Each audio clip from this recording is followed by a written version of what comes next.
Hello guys, Pathanamthitta പുതിയ episode റിവ്യൂയിലേക്ക് എല്ലാവർക്കും സ്വാഗതം. അങ്ങനെ ആദർശ ദേവയാനിയെ കാണാൻ വേണ്ടി ചെല്ലുവാണ് കേട്ടോ മുറിയിലോട്ട്. അങ്ങനെ മുറിയിലെത്തുമ്പോഴത്തേക്കും ദേവയാനി ചോദിക്കുകയാണ്, നീ അവളെ കാണാൻ വേണ്ടി പോയതായിരിക്കും അല്ലേ? അവൾക്ക് ഇനി ആ വീടും കൂടെ കൊടുക്കാൻ ഉദ്ദേശിച്ചിട്ടുണ്ടോ, അതോ ഓൾറെഡി അവൾക്ക് ആ വീട് മേടിച്ച് കൊടുത്തോ എന്നിങ്ങനെ ചോദിക്കും കേട്ടോ. അപ്പോഴേക്കും ആദർശ് പറയുകയാണ്, ഞാൻ വീടൊന്നും മേടിച്ച് കൊടുത്തിട്ടില്ല അമ്മേ എന്ന് പറയുമ്പോഴേക്കും ദേവേനി പറയുന്നുണ്ട്, മലയ്ക്കോ മാല ഇട്ടിട്ട് നീ എന്നോട് കള്ളം പറയരുത്, നീ അവൾക്ക് ആ വീട് മേടിച്ച് കൊടുത്തോ എന്നിങ്ങനെ പിന്നെയും ചോദിക്കും കേട്ടോ. അപ്പോൾ ഒരു നിമിഷം ആദർശ് ഇങ്ങനെ ആലോചിച്ച് നിൽക്കുന്ന സമയത്താണ് മുത്തശ്ശൻ ഈ ചോദ്യം കേട്ട് മുറിയിലോട്ട് വരുന്നത്. അപ്പോൾ മുത്തശ്ശൻ ചോദിക്കുന്നുണ്ട്, എന്താ ഇവിടെ ഒരു പ്രശ്നം? അപ്പോൾ ആദർശ് ഇങ്ങനെ പറയുകയാണ്, അല്ല നയനയ്ക്ക് ആ വീട് എടുത്ത് കൊടുത്തോ എന്ന് അമ്മ ചോദിക്കുമായിരുന്നു എന്നിങ്ങനെ പറയുമ്പോഴത്തേക്കും മുത്തശ്ശൻ ദേവേനയുടെ അടുത്ത് നിന്നിട്ട് പറയുകയാണ്, ഇതുവരെ ഇവനെടുത്ത് കൊടുത്തിട്ടില്ല, പക്ഷെ ഞാൻ ആ വീട് പോയി കണ്ടിരുന്നു, ഞാനത് നയനമൊക്കും അവളുടെ കുടുംബത്തിനും എടുത്തു കൊടുക്കാനാണ് ഉദ്ദേശിച്ചേക്കുന്നത് എന്ന് പറയും കേട്ടോ. ഇത് കേൾക്കുമ്പോൾ ദേവയാനിക്ക് തീരെ ഇഷ്ടപ്പെടുന്നില്ല. ദേവയാനി പറയുന്നുണ്ട്, ഈ വീട്ടിലുള്ളവർക്കൊക്കെ എന്തിൻ്റെ കുഴപ്പമാണെന്ന് എനിക്കറിയാൻ പാടില്ലാത്ത, അല്ലെങ്കിലും അവൾക്കൊക്കെ എടുത്തു കൊടുക്കേണ്ട കാര്യം എന്താ, നമുക്ക് ഇങ്ങോട്ടല്ലേ കിട്ടേണ്ടത്, അങ്ങനെയല്ലേ നമ്മുടെ സമ്പ്രദായം, അല്ലാതെ പെൺകുട്ടികൾക്ക് അങ്ങോട്ട് കൊടുക്കുന്ന പാരമ്പര്യമായിരുന്നോ നമ്മുടെ എന്നൊക്കെ ചോദിക്കും കേട്ടോ. ഇതൊക്കെ കേൾക്കുമ്പോൾ അനന്തമൂർത്തി വയ്ക്കുന്നുണ്ട്, നീ കൊണ്ടുവന്ന സ്വത്തെല്ലാം നിൻ്റെ കയ്യിലുണ്ട്, നിൻ്റെ കുടുംബവിഹിതമുണ്ട്, അതിൽ നിന്നൊന്നും നമ്മളിങ്ങോട്ട് എടുത്തിട്ടില്ലല്ലോ, ഉണ്ടോ? ഇല്ല. അപ്പം ഇവിടെ കയറി വരുന്ന മരുമക്കളുടെ സ്വത്തും സമ്പാദ്യമൊന്നും അല്ല എനിക്കോ ഈ കുടുംബത്തിനോ വേണ്ടത്, നല്ല സ്നേഹമുള്ള മരുമക്കളായിരിക്കണം, വരുന്ന ചെറുക്കനെ നല്ലപോലെ നോക്കണം, അത്രയൊക്കെ ഉള്ളൂ നമുക്ക് ആഗ്രഹം എന്ന് പറയും കേട്ടോ. ഇത് കേൾക്കുമ്പോഴത്തേക്കും ദേവയാനിക്കാകെ ദേഷ്യം വരുവാണ്. അത് കഴിയുമ്പോഴത്തേക്കും പറയുന്നുണ്ട്, അങ്ങനെ നോക്കിക്കഴിഞ്ഞാൽ നയനമോൾക്ക് 100 മാർക്കാണ്, അതുകൊണ്ട് ഞാൻ ആ വീട് എന്തായാലും മോളുടെ പേരിൽ എഴുതി കൊടുക്കാൻ തീരുമാനിച്ചിരിക്കുന്നു. പിന്നെ നിന്നോടായിട്ടൊരു കാര്യം പറയാം ദേവയാനി, എന്തൊക്കെ തന്നെ സംഭവിച്ചു കഴിഞ്ഞാലും ഈ വീട്ടിലുള്ള ഞങ്ങളാരും മോളെ ഉപേക്ഷിക്കാൻ ഇനി ആദർശനോട് പറയില്ല, ആദർശന് അത് ചെയ്യാനും പറ്റില്ല, പിന്നെ അവൻ അവിടെ പോയി എന്നും പറഞ്ഞ് നീ ഇനി പരാതി പറയണ്ട എന്നിങ്ങനെ പറയും കേട്ടോ. അപ്പോഴേക്കും ദേവേനെ പറയാം, അതെങ്ങനെ പറയാതിരിക്കുക വെച്ചാൽ ഈ ഒരു 5 മിനിറ്റ് കിട്ടി കഴിഞ്ഞാൽ അപ്പം പോക്കാം അങ്ങോട്ട്, അതിൻ്റെ ആവശ്യം എന്താ എന്നിങ്ങനെ ചോദിക്കുമ്പോഴേക്കും ആദർശൻ്റെ മുഖത്തോട്ട് ഇങ്ങനെ നോക്കുകയാണ് കേട്ടോ മുത്തശ്ശൻ. എന്നിട്ട് പറയുകയാണ്, അതിനെന്താ കുഴപ്പം, അവൻ്റെ ഭാര്യയുടെ കാണാൻ പോവണ്ടേ, ഇവിടെ തൊട്ടടുത്താണ് അവൻ്റെ വീട്, ജയൻ നിന്നെ കാണാൻ വേണ്ടി വരാറുണ്ടായിരുന്നല്ലോ, പിന്നെ വരാതിരിക്കുന്നത് നീ അവിടെ നിൻ്റെ വീട്ടിൽ പോകുമ്പോൾ കുറേ ദൂരം ഉള്ളതുകൊണ്ടാണ്, എങ്കിൽ പോലും നിങ്ങൾ പിരിഞ്ഞിരുന്നിട്ടില്ല, പിന്നെ സ്വന്തം മകനും മരുമോളും പിരിഞ്ഞിരിക്കണമെന്ന് നീ വാശി പിടിക്കുന്നത് ശരിയാണോ എന്നൊക്കെ ചോദിക്കും കേട്ടോ. ഇതൊക്കെ കേൾക്കുമ്പോൾ ദേവയാനി പറയുന്നുണ്ട്, ഞാൻ ഒരിക്കലും അവളെ മരുമോളായിട്ട് കണ്ടിട്ടില്ല എന്ന് പറയുന്ന സമയത്ത് അനാമിക ജ്യൂസും കൊണ്ട് കയറി വരുവാണ് കേട്ടോ. ജ്യൂസ് മേടിച്ച് കുടിച്ചിട്ട് ദേവയാനി പറയുകയാണ്, ഞാൻ ആകെ മരുമോളായിട്ട് കണ്ടിരിക്കുന്ന അനാമിക മോളെയാണ്. ഇപ്പോൾ ഇത് കേട്ട് അനാമിക പറയുന്നുണ്ട്, എന്തിനാണ് നിങ്ങൾ രണ്ടുപേരും മുത്തശ്ശിയും ഈ കുടുംബത്തിലുള്ള ബാക്കിയുള്ള ആൾക്കാരും എപ്പോഴും വല്യമ്മയ്ക്ക് ഇങ്ങനെ ബുദ്ധിമുട്ടുണ്ടാക്കുന്ന ഓരോ കാര്യങ്ങൾ പറയുന്നതെന്ന് ചോദിക്കും കേട്ടോ. അത് കേൾക്കുന്ന മുത്തശ്ശൻ പറയുന്നുണ്ട്, സത്യം പറയുമ്പോൾ ബുദ്ധിമുട്ടുണ്ടാവുന്നുണ്ടെങ്കിൽ അത് ഞങ്ങൾക്കൊന്നും ചെയ്യാൻ പറ്റില്ല, എന്തായാലും ഉള്ള കാര്യമാണ് പറഞ്ഞത്, അതിപ്പോൾ മറച്ചു പിടിച്ചിട്ടും കാര്യമില്ല എന്ന് പറഞ്ഞിട്ട് മുത്തശ്ശൻ അവിടെ നിന്ന് പോവുക കേട്ടോ. അത് കഴിയുമ്പോഴത്തേക്കും അനാമിക ദേവയാനോട് പറയുന്നുണ്ട്, എല്ലാവരും അവളെ ഇങ്ങനെ പൊക്കിപ്പിടിച്ചാണ് ഈ അവസ്ഥയിൽ കാര്യങ്ങൾ കൊണ്ടെത്തിച്ചത്, അതിൻ്റെ കാരണം എന്താണെന്ന് എനിക്കറിയാൻ പാടില്ലാത്ത ഈ മുത്തശ്ശനും മുത്തശ്ശിയും വരെ എന്ത് കണ്ടിട്ടാണോ വിശ്വസിക്കുന്നത് അവളെ എന്നിങ്ങനെ പറയും കേട്ടോ.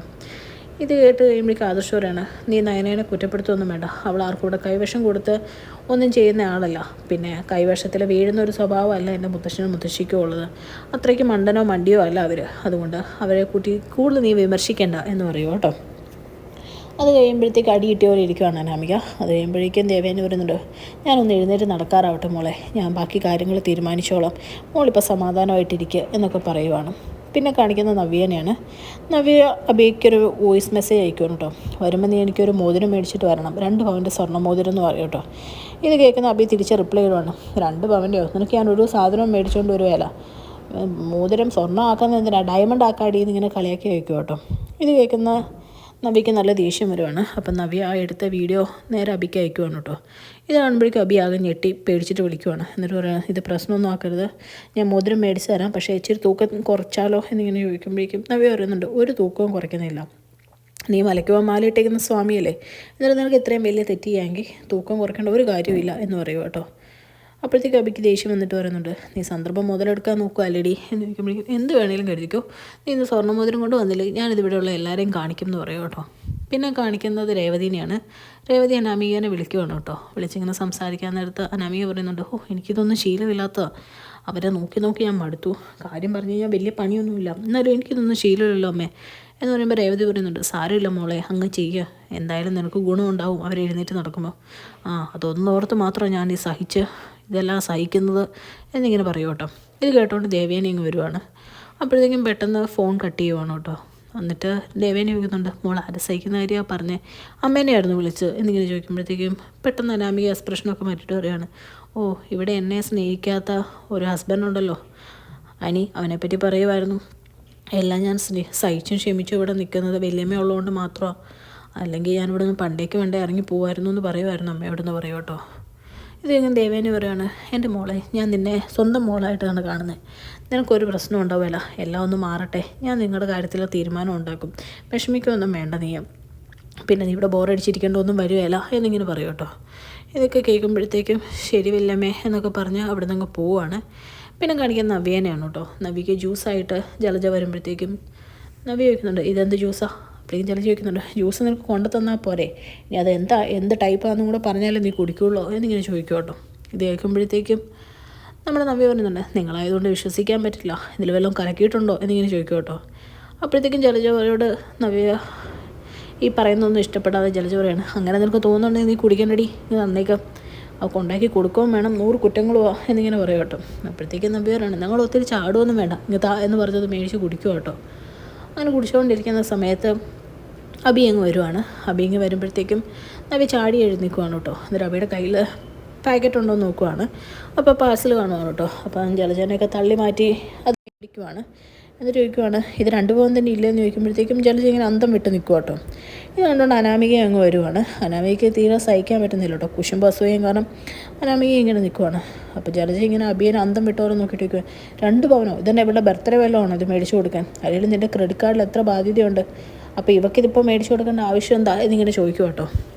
അപ്പോഴേക്കും നവ്യ പറയുന്നുണ്ട്, ക്രെഡിറ്റ് കാർഡിൽ ബാധ്യത ഉണ്ടെങ്കിൽ അതൊക്കെ അവന് തീർക്കാൻ അറിയാം, നിങ്ങളതിൽ കൂടുതൽ ഇടപെടുകയൊന്നും വേണ്ട എന്ന് പറയും കേട്ടോ. ഇതെല്ലാം കേട്ട് കഴിയുമ്പോഴത്തേക്കും എല്ലാവരും അന്തം വിട്ട പോലെ നിൽക്കുവാണ്. എന്നിട്ട് അബീനെ തന്നെ നോക്കുക കേട്ടോ, നമ്മുടെ ജലജയും അനാമികയോടെ. അപ്പോൾ അബി പറയുന്നുണ്ട്, അല്ല ഞാനൊരു ജോത്സ്യനെ കണ്ടിരുന്നു, ആ ജോത്സ്യം പറഞ്ഞത് ഗർഭിണിയായ ഭാര്യ പറയുന്നതെല്ലാം കേൾക്കണം, മലയ്ക്ക് പോകുന്ന സമയത്ത്, എങ്കിലും മലയ്ക്ക് പോകുന്നതിൻ്റെ പരിപൂർണത ഉണ്ടാകുള്ളൂ എന്നാണ് പറഞ്ഞത് എന്ന് പറയും കേട്ടോ. ഇത് കേൾക്കും അനാമികയ്ക്ക് തീരെ സഹിക്കുന്നില്ല. അപ്പോഴേക്കും ജലജ ഇങ്ങനെ ഇവനിത് എന്തൊക്കെയാണ് പറയുന്നതെന്നുള്ള രീതിയിൽ അന്തം വിട്ട് നിൽക്കുക കേട്ടോ. അത് കഴിയുമ്പോഴത്തേക്കും നവ്യ എല്ലാവരെയും കേൾക്കി പറയുക കേട്ടോ, എന്തായാലും ജനിക്കാൻ പോകുന്ന കുഞ്ഞിനോടും എന്നോടും ഇവന് സ്നേഹമുണ്ടല്ലോ, അതുകൊണ്ടാണല്ലോ ഇതൊക്കെ മേടിച്ചുകൊണ്ട് വന്നത് എന്ന് പറഞ്ഞ് അവിടെ നിന്ന് കയറി പോവുകയാണ്. അപ്പോഴത്തേക്കും അനാമിക ഇങ്ങനെ പറയുകയാണ്, ഓ നിങ്ങൾ രണ്ടും അവളെ ചേച്ചീനെ ഇവിടെ നിന്ന് ചാടിക്കണം എന്നും പറഞ്ഞ് പലതും പറയും, എന്നിട്ട് അവസാനം വരുമ്പോൾ നിങ്ങൾ രണ്ടും അവർക്ക് തന്നെ ചെല്ലത്തിൽ കൊണ്ട് സ്വർണ്ണം കൊടുക്കുകയും ചെയ്യും, ഇതെന്തായി കാണിക്കുന്നതെന്ന് ചോദിക്കുകയാണ്. അപ്പോഴത്തേക്കും അബി പറയണം, ഒന്നും പറ്റിയില്ല എന്നിങ്ങനെ പറഞ്ഞിട്ട് പറയുകയാണ്, എനിക്ക് അവൾക്ക് മേടിച്ചു കൊടുക്കണം തോന്നി, അത്ര തന്നെ എന്നിങ്ങനെ പറയും കേട്ടോ. അനാമിക അവിടെ നിൽക്കുന്നതുകൊണ്ട് അങ്ങനെ പറയുവാണ്. അപ്പോൾ അനാമിക മനസ്സിൽ ചിന്തിക്കുകയാണ്, ഓ എനിക്ക് കൊണ്ടൊരു കിഴങ്ങൻ ഒരു 10 പൈസയുടെ ഒരു സാധനത്തിന് ഗുണമില്ല എന്നിങ്ങനെ ചിന്തിച്ചിട്ട് അവിടെ നിന്ന് അങ്ങ് കയറി പോവുക കേട്ടോ. പോയി കഴിയുമ്പോഴത്തേക്കും അബി പറയാണ്, അല്ല അമ്മയുടെ എന്തോ വീഡിയോ അവളുടെ കയ്യിലുണ്ട്, അതെല്ലാവരെയും കാണിക്കുന്നവൾ പറഞ്ഞു, അതുകൊണ്ട് അമ്മ ഞാൻ മേടിച്ചതെന്ന് മാറ്റി പറയും കേട്ടോ. അബിയുടെ കാര്യം അബി പറയുന്നില്ല. അപ്പോഴത്തേക്കും ജലജ ഇങ്ങനെ ചിന്തിക്കുവാണ്, ഓ ഇനി അത് വെച്ച് അവൾ എന്നെ കൊല്ലാൻ മാത്രമേ ബാക്കിയുള്ളൂ, ബാക്കിയെല്ലാം അവൾ ചെയ്ത് കഴിഞ്ഞു എന്നിങ്ങനെ ചിന്തിച്ചുകൊണ്ടിരിക്കും കേട്ടോ. അത് കഴിഞ്ഞ് കാണിക്കുന്ന അനിയനെയാണ് കേട്ടോ. അനിയൻ ഇങ്ങനെ കവിത എഴുതാൻ നേരത്ത് അനാമിക ചെന്ന് ചൊറിയുവാണ്. എന്നിട്ട് ചോദിക്കുക, ഓ ഇനിയിപ്പോൾ എന്താ നീ എഴുതുന്നത് എന്ന് ചോദിക്കുമ്പോഴത്തേക്കും അനാമിക കളിയാക്കി അനി പറയുകയാണേ, വിവാഹ ജീവിതത്തെ പറ്റി ഒരു കവിത എഴുതുമായിരുന്നു എന്ന് പറയുമ്പോഴത്തേക്കും അനാമിക പറയുന്നുണ്ട്, ദുരന്തമൊക്കെ മാറി പ്രണയമാവാൻ വലിയ സമയമൊന്നും വേണ്ട, നിൻ്റെ അബി വരെ ഇതേ നോക്കാം അവൾക്ക് സ്വർണ്ണത്തിൻ്റെ മോതിരം മേടിച്ചു കൊടുത്തിരിക്കുന്നു എന്ന് പറയും കേട്ടോ. പനി പറയുന്നുണ്ട്, അതെന്തായാലും എനിക്ക് വിശ്വാസമില്ല, അവൻ്റെ കാര്യത്തിന് വേണ്ടി അല്ലാതെ ഒരു മനുഷ്യനൊരു കാര്യം ചെയ്യാറില്ല, നിന്നെപ്പോലെ തന്നെ സ്വന്തമായിട്ടുള്ള സ്നേഹം മാത്രമേ ഉള്ളൂ, അല്ലാതെ മറ്റൊരാളെ സ്നേഹിക്കുന്ന സ്വഭാവമൊന്നും ഇല്ല എന്ന് പറയും കേട്ടോ. ഇതൊക്കെ കേൾക്കുമ്പോൾ അനാമികയാണ്, അവൾമാർക്കൊക്കെ എന്തൊക്കെയാണ് ഇവിടെ നിന്ന് കൊടുക്കുന്നത്, ഇവിടെ ഉള്ളവർക്കൊക്കെ വട്ടാണോ, എന്ത് അർഹതയില്ലാത്ത സ്വർണ്ണം അവൾമാർക്ക് കിട്ടുന്നത്, എനിക്ക് നീ വല്ലതും തരുന്നുണ്ടോ എന്നിങ്ങനെ ചോദിക്കും കേട്ടോ. ഇത് കേൾക്കുമ്പോൾ അനി പറയുന്നുണ്ട്, സ്വർണ്ണം കൊടുത്തിട്ടുള്ള ഒരു സ്നേഹം എനിക്ക് വേണ്ട, അത് ആരുടെ ആണെങ്കിലും, പിന്നെ അർഹതയില്ലാതെ കിട്ടാനാണെങ്കിൽ നിനക്കും കുറേ കിട്ടിയായിരുന്നല്ലോ, വലിയമ്മ നിനക്കും തന്നില്ലേ കുറേ സ്വർണ്ണം, അതിൽ നിന്ന് സ്വർണ്ണം കാണാണ്ടും പോയി എന്ന് പറയും കേട്ടോ. അപ്പോൾ അനാമിക പറയുന്നുണ്ട്, അതിന് നീ എന്തിനാ എന്നെ കുറ്റപ്പെടുത്തുന്നത്, കാണാതെ പോയി, അപ്പോൾ അതിനെ പോലീസ് കേസ് ആക്കിയതാണ്, അന്വേഷിച്ച് ശരിക്കുള്ള പ്രതികളെ കണ്ടുപിടിക്കണമായിരുന്നു എന്ന് പറയും കേട്ടോ. പിന്നെ കാണിക്കുന്നത് നവ്യേനെയാണ്. നവ്യ ഇങ്ങനെ അബിയുടെ അടുത്ത് നിന്നിട്ട് പറയാം, നീ എന്തൊക്കെ കാണിച്ചാലും ഇനി നിന്നെ ഞാൻ പൂട്ടും, മലയ്ക്ക് പോകുന്നതോടും വരെ നീ ഒന്ന് അടങ്ങി നിന്നില്ലെങ്കിൽ ഇത് ഞാൻ എല്ലാവരുടെ എടുത്ത് കാണിക്കും, നിൻ്റെ അമ്മയുടെ വീഡിയോ എൻ്റെ നയനയുടെ ഫോണിലുണ്ട്, അതും കൂടെ നിനക്കൊക്കെ ഓർമ്മ വേണം എന്ന് പറയും കേട്ടോ. ഇതൊക്കെ കേൾക്കുന്ന അബിക്ക് നല്ല ദേഷ്യം വന്നിട്ട് വേണം, നിനക്കൊക്കെ ഈ കുടുംബത്തിലോട്ട് വരാൻ എന്ത് യോഗ്യത അടിയുള്ളത്, ഈ കുടുംബത്തിൽ തന്നെ വന്നാൽ നിൻ്റെയൊക്കെ ഭാഗ്യമല്ലേ എന്ന് ചോദിക്കും കേട്ടോ. അപ്പം നവ്യ പറയുന്നുണ്ട്, സമ്പന്നതയൊക്കെ കണ്ട് കല്യാണത്തിൻ്റെ സമയത്ത് മാത്രമേ ഒരാൾക്ക് വീട്ടിലോട്ട് കയറി വരാൻ പറ്റുള്ളൂ. ഇനിയിപ്പം നിൻ്റെ സമ്പന്നത നോക്കേണ്ടത് കല്യാണം കഴിഞ്ഞ് കഴിയുമ്പോൾ ഞാനിവിടെ എങ്ങനെ ജീവിക്കുന്നു എന്നനുസരിച്ചാണ്. അങ്ങനെ നോക്കിക്കഴിഞ്ഞാൽ എൻ്റെ ജീവിതം ദാരിദ്ര്യം, ഭർത്താവിനെ ഒരു തരി പോലും സ്നേഹിക്കുന്നില്ല. എൻ്റെ ജീവിതം സമ്പന്നമാണെങ്കിൽ എന്നെ എൻ്റെ മക്കളെ നീ ജീവന തുല്യം സ്നേഹിക്കാം, എങ്കിൽ മാത്രമേ എനിക്ക് അങ്ങനെ പറയാൻ പറ്റുള്ളൂ എന്ന് പറയും കേട്ടോ. അങ്ങനെ പറയുന്ന കേട്ടിങ്ങനെ ഇപ്പം സ്നേഹിക്കും, ഇവളുടെ മനസ്സിലിതാണോ എന്നോർത്ത് ഞെട്ടി നിൽക്കുന്ന അബീനെ കാണിച്ചുകൊണ്ടാണ് കേട്ടോ ഇന്നത്തെ എപ്പിസോഡ് അവസാനിക്കുന്നത്. ചാനൽ ഇഷ്ടപ്പെട്ടാൽ ലൈക്ക് ചെയ്യാനും സബ്സ്ക്രൈബ് ചെയ്യാനും കമൻറ്റ് ചെയ്യാനും മറക്കരുത്. Thank you.